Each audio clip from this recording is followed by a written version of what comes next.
for what you are doing all across our border states and bringing an incredible light to what is happening here. And this is not just about the sovereignty of the United States of America. It's about not exploiting the people that are on the other side of that river right there, especially young girls. So thank you so much for this. Thank you so much. God bless you. Hey, folks, it's a pleasure and honor to be with you. How's everybody doing? I guess they got me up first, and so we'll see what I can do. But let me tell you, there's a protest going on. Some people that they're pro illegal immigration, and they don't want us to secure our border and everything like that. And, you know, I did a press conference up there, and they got around behind me with all of their, you know, signage and everything. You know, the fact that we are here speaks a lot about the Republican Party of Texas, the Republican Party, period, all of you all here, because we believe that the United States is a sovereign nation. We believe that Texas is a sovereign state. And anyone that does not believe that does not believe that we're a constitutional republic. But the funny thing about these folks up there, they start yelling at me that I was under indictment. They actually thought that I was the Attorney General of Texas, Ken Paxton. And so I went over there to explain to him, Ken Paxton's a white guy. If you hadn't noticed, I got a permanent tan, okay? But that just shows you how ignorant the other side is. They don't even know who they're protesting. They're just driven out here as a collective body, and what they believe in is not what we're here to say we honor. When you look across that border, that river, I want you to remember that we are these United States of America. And so many men and women have given their lives so that we can be on this side of that border. And we do a disgrace, we do a dishonor to them when we believe that America is just a piece of land in between Mexico and Canada. When we don't want to stand up for our borders and protecting our borders, when we say that being a citizen in the United States of America is nothing, then anyone can just come and have it, then we do a disgrace to all of those people, all of those generations. Like a father, my father, who served in World War II, like my older brother, who served in Vietnam. 30 years ago, I was in Operation Desert Shield, Desert Storm right now, protecting the people of Kuwait from an invasion of Saddam Hussein in Iraq.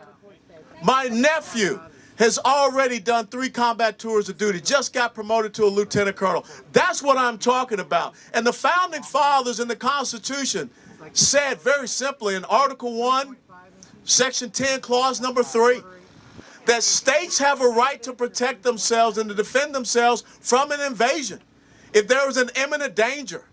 And let me tell you, Texas, ladies and gentlemen, is the #1 state in the United States of America for human and sex trafficking. That's an imminent danger. Dallas and Houston are the top 2 cities for human and sex trafficking. That's an imminent danger. The drugs that are coming across, that's an imminent danger. The fact that we are allowing the cartels to make millions of dollars and bringing across these people into our country, that's an imminent danger. And we have to take action, as the founding father said, without admit of delay. That's why you are here, to bring the attention to what is happening on this border. And think about this. We weren't here last year this time, because everything, all the policies in place were making sure that our borders were respected. Our sovereignty was honored. Our safety and security of all of our border cities were being taken care of. But now, with the stroke of a pen,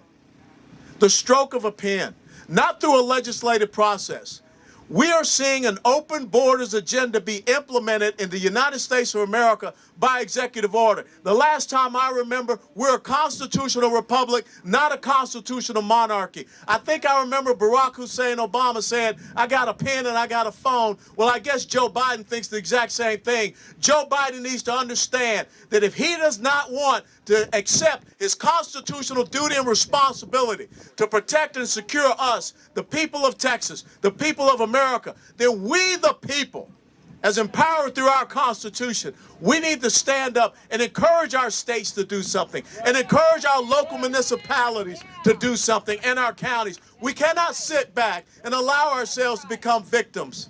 That's not what America is about. You know, so often people say that you're not a Christian. You're heartless if you just don't allow people to enter into the country. Well, even Christians in Romans, I believe chapter 13, Pastor, it talks about Christians are supposed to be subject to government, which means they're supposed to be subject to the laws. Well, the laws say that we have a sovereign border. And so Christians understand this. We're a compassionate people. But we want to show the compassion on the other side of the border. Yeah. When I think about the fact that we're about to spend, what, $86 million to put illegal immigrants in hotels, when we still have veterans who have been willing to make the last full measure of devotion for these United States of America that are living on the streets. That is something that should incense each and every one of us, that we would treat our veterans in such a horrible, abhorrent way, that we would tell our veterans, step aside. These people here coming across illegally are more important than you. And I live up in Dallas County. And the fact that we have opened up the K. Bailey Hutchinson Convention Center for 3,000 illegal immigrant males, not children, illegal immigrant males. Why don't we open up K. Bailey Hutchinson Convention Center to our homeless veterans? We have brought in 1,000 of them into Midland, Texas. Why are we protecting our homeless veterans? See, this is a message that should not be going out. And the only way that we get some type of change is for you all to continue to let your voices be heard. We have got to influence our local elected officials, because there's no reason why we should sit back and allow this to happen.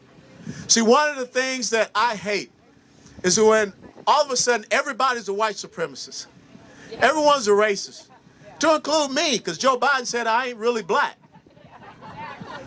All because we want to stand up for the side of our Constitution.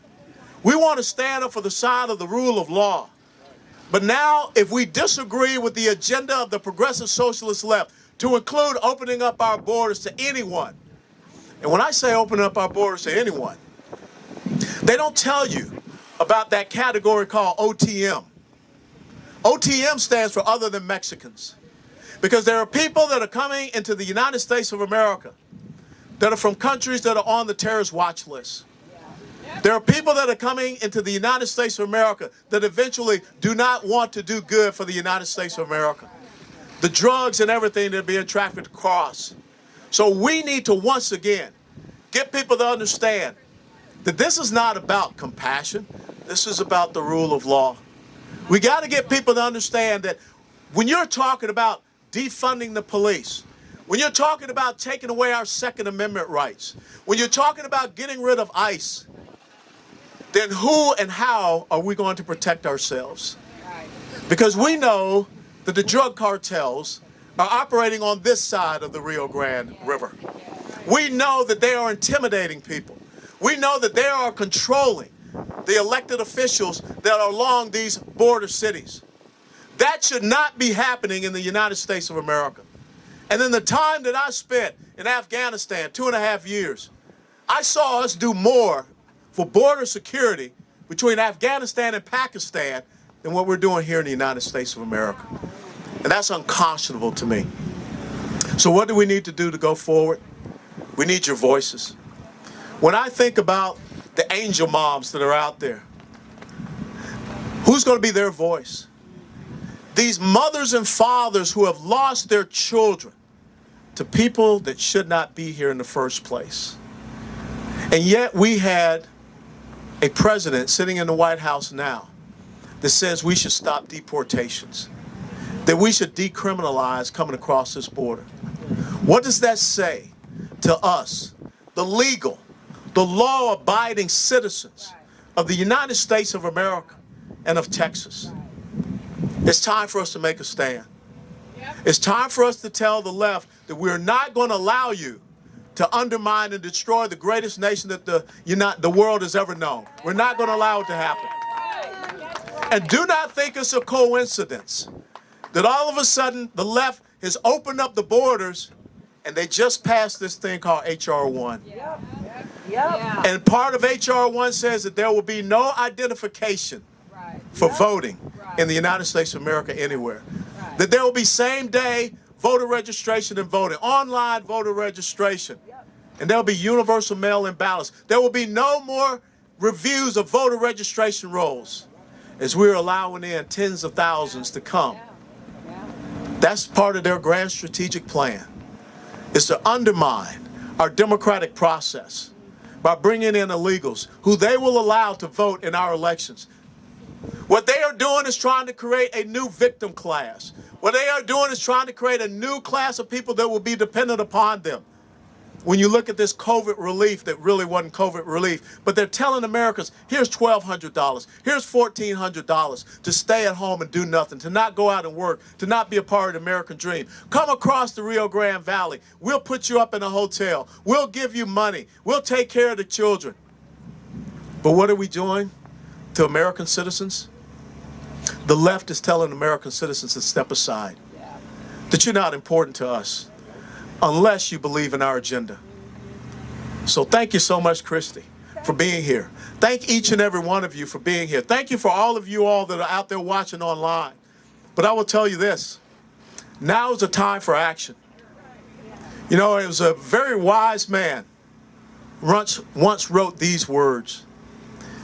He said, "These are the times which try men's souls, when the summer soldier and the sunshine patriot will in this crisis shrink from their duties. But to those who will make a stand, they will deserve love and admiration of all men and women."